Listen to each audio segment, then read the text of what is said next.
بسم اللہ الرحمن الرحیم۔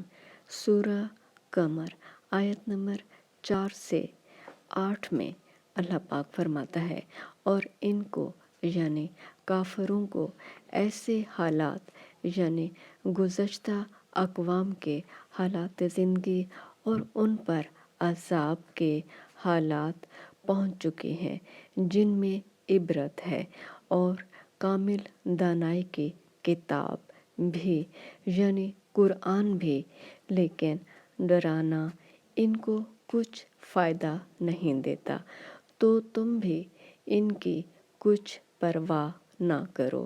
جس دن بلانے والا ان کو ایک ناخوش چیز کی طرف بلائے گا تو آنکھیں نیچے کیے ہوئے قبروں سے نکل پڑیں گے، گویا بکھری ہوئی ٹڈیاں ہیں۔ اس بلانے والے کی طرف دوڑتے جاتے ہوں گے۔ کافر کہیں گے یہ دن بڑا سخت ہے۔